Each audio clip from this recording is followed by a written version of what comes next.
Langto. Bonsoir, Monsieur le Président. Ça va bien? Ça va bien, vous? Ça va bien aussi. Il est tard un peu, mais quand même.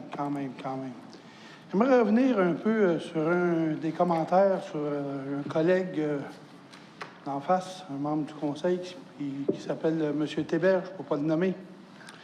Faire référence à un citoyen qu'on a eu ici ce soir, M. Morin, qui était venu poser des questions un mois auparavant, le mois passé, et qui a fait allusion, évidemment, que j'aurais pu répondre aussi bien que lui ou que d'autres membres du Conseil.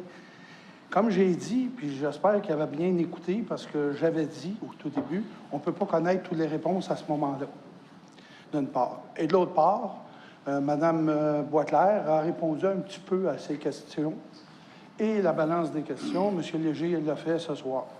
Ce que je disais, je le répète pour son bien-être, lui, je le répète tout simplement, c'est qu'on ne peut pas savoir toutes les réponses le soir même, et les réponses peuvent venir dans le mois en attendant, pas en attendant, mais avant le prochain conseil.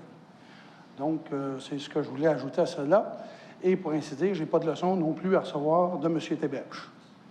Cela dit, aussi, on a plusieurs citoyens qui sont venus ce soir parler du salaire de Mme la mairesse. Écoutez, question de privilège, Monsieur le Président. Mme Bastien. J'espère que c'est la langue qui a fourché à M. Langto, Monsieur le Président, mais on ne dit pas ça, la Madame la mairesse. C'est très dégradant. Alors, je prierais le conseiller de retirer ses paroles et de les reprendre en langage correct. Merci. M. Langto.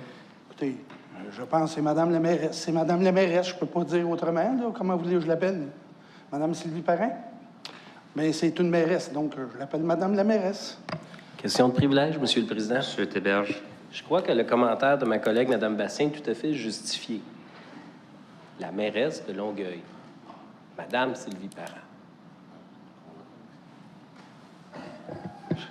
Eh bien, Mme Bastien, vous me corrigerez si je me trompe, mais je pense que votre commentaire était par rapport au « la » qui était devant Mme la mairesse.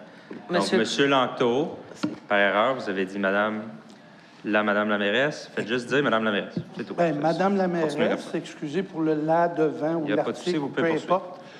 Où je veux en venir, Monsieur le Président, avec ça, c'est qu'on a des citoyens qui sont venus ici exprimer leur désaccord avec son salaire.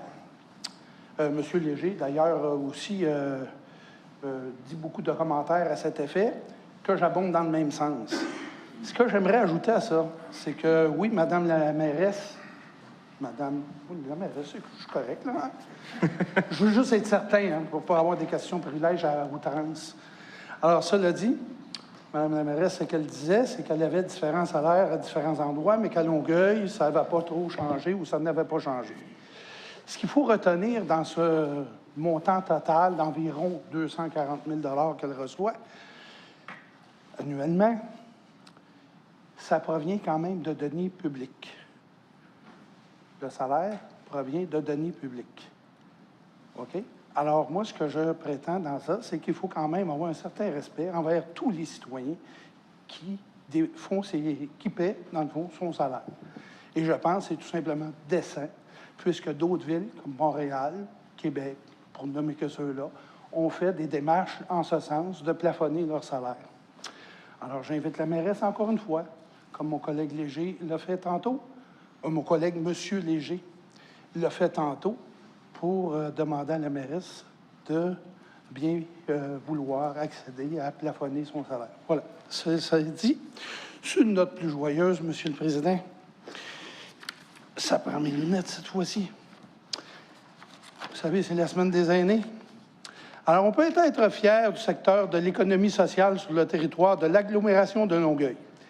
C'est une force économique de 1,3 milliard de dollars, plusieurs centaines d'emplois et 6,9 % du PIB de l'agglomération. C'est pas rien.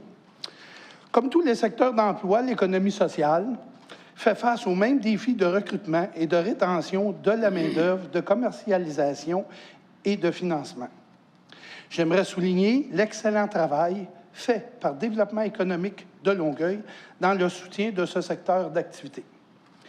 Il n'est d'ailleurs pas inutile de rappeler que la Montérégie est le deuxième vecteur d'économie sociale du Québec.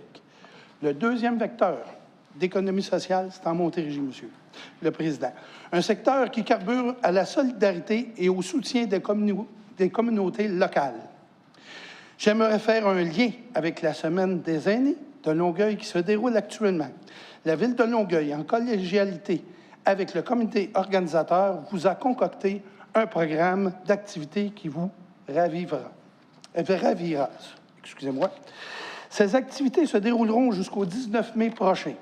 Je vous invite à consulter la programmation sur leur site Web de la Ville pour plus de détails. Parmi les activités et présentations durant la Semaine des aînés, je pense notamment à celle offerte par Santé mentale Québec Rive-Sud, le jeudi 16 mai, de 9h à 21h à la Maison Le Réveil. Permettez. Les feuilles sont collées. Excusez. Donc, au quotidien, nous côtoyons des aînés. Ceux-ci prennent une part de plus en plus active. Certains désirent poursuivre le rapport au monde du travail, d'autres préfèrent profiter de la vie et en savourer tous les moments. Maintenir une santé physique adéquate est importante pour tous et plus encore, particulièrement importante pour les aînés. Bouger et rester actif avec des activités physiques se traduisent par un plus faible taux de chute, d'accidents vasculaires cérébraux, de diabète, d'hypertension, de maladies coronariennes et de certains cancers.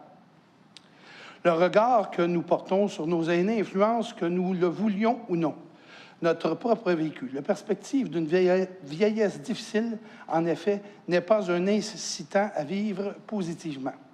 Par contre, aujourd'hui, avec toutes les activités qui existent pour nous, les aînés, le fait aussi que nous vivons beaucoup plus vieux et en santé favorise le positivisme envers la plus jeune génération, qu'à sur nous et sur le vrai bonheur que nous éprouvons à apprécier la vie. Continuons à être un modèle pour eux afin qu'ils continuent d'avoir le même regard positif sur leur propre vie. Au-delà des mots, il est donc temps de changer notre regard sur ce que j'appellerais non pas le troisième âge, mais plutôt la jeunesse prolongée. Retenez ça, c'est le fun, c'est beau, c'est un beau terme. La jeunesse prolongée.